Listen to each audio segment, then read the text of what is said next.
Trump stokes voter anger in final stretches. The final hours of this unforgettable presidential campaign take away Hillary Clinton and Donald Trump crisscrossed battleground states to motivate their supporters to cast ballots before it's too late.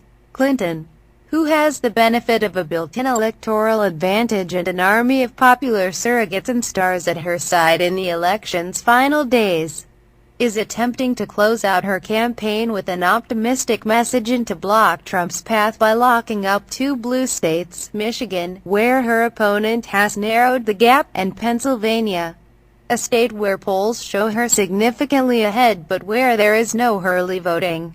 Tonight, she will rally voters in Philadelphia alongside President Barack Obama and the First Lady and Vice President Joe Biden, not to mention Bruce Springsteen and John Bon Jovi. While her campaign airs a 2-minute national television ad featuring Clinton speaking direct to the camera about her vision for a stronger, fairer America, she was already hitting that positive note in Pittsburgh Monday morning, telling voters that anger is not a plan, and promising to be a president for all Americans.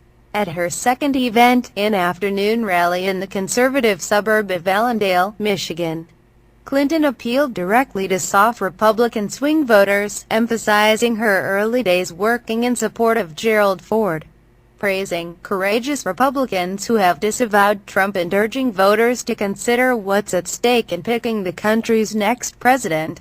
"The awesome responsibility that is housed in one person is something I want you to think about between now and the time you vote," she said, "because I will pledge to you that I will exercise the greatest care and responsibility and all of the powers invested in the powers of the presidency." After her Philadelphia event, Clinton will end her campaign tonight with a midnight rally in North Carolina, a critical swing state where her campaign is optimistic about notching a win that could effectively put her over the top. Trump, a lightning rod to the end, is carrying his closing argument on his own, campaigning at a breakneck pace, flying from Florida to North Carolina to Pennsylvania to Michigan, and facing a stark political reality that he likely needs all four of those states, none of which he is leading currently, to win the White House Tuesday night. And his message is a far cry from Clinton's sunny platitudes, an effort to harness the same voter anger and frustration with the political establishment that has propelled him here, to a point where his winning the White House could just be a day away.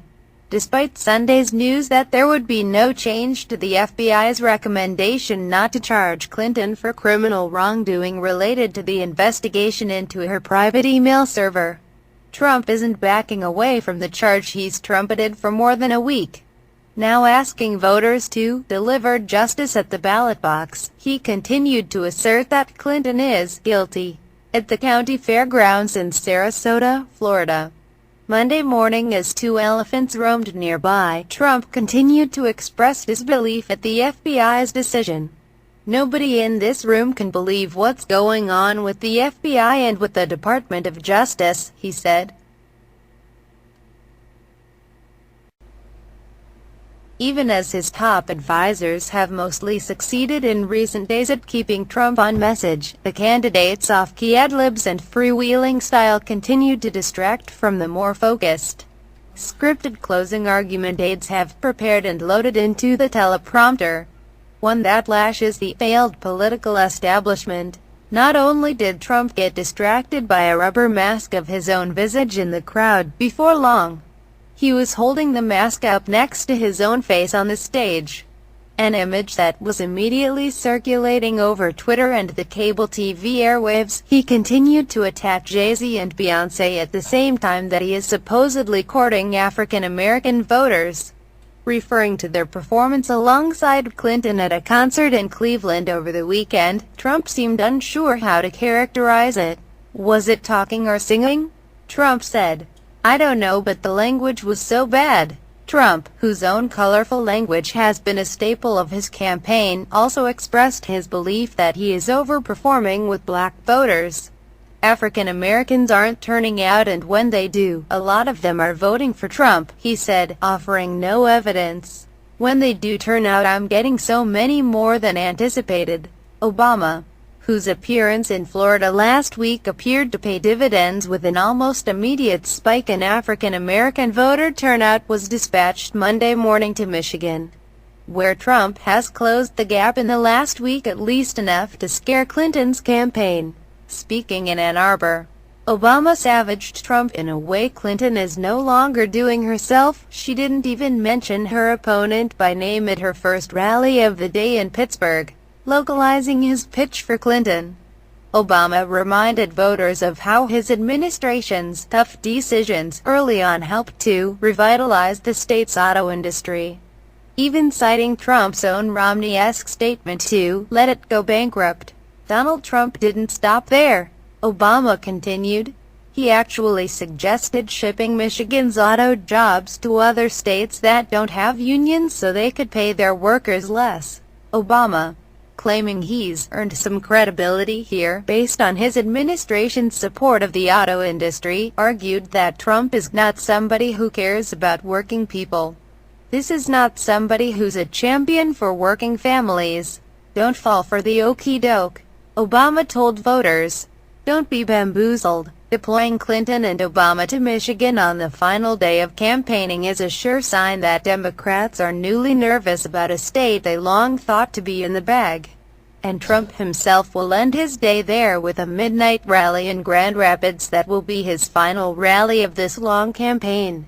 But polls continue to show Clinton with a 5-point edge in the state, an indication that even Trump's most opportune path to the presidency is a steep one. Minnesota, where he stumped on Sunday, also shows Clinton with a 6-point advantage in an average of polls. That's down significantly from her double-digit lead there in September, but still a lot for Trump and running mate Mike Pence, who began his Monday rallying a few hundred supporters in Duluth. To overcome, I know with Minnesota's help we're going to make Donald Trump the next president of the United States of America, Pence told the crowd in a chilly airport hangar. In a state that hasn't gone red since Richard Nixon's electoral landslide in 1972, the GOP vice presidential nominee stuck to the message he's been hammering for months, hitting Clinton for fast and loose ethics, and speaking at length about Clinton's use of a private email server while Secretary of State. In one day the American people can put an end to decades of Clinton corruption, Pence said. You here in Minnesota can close the history books on the Clintons once and for all.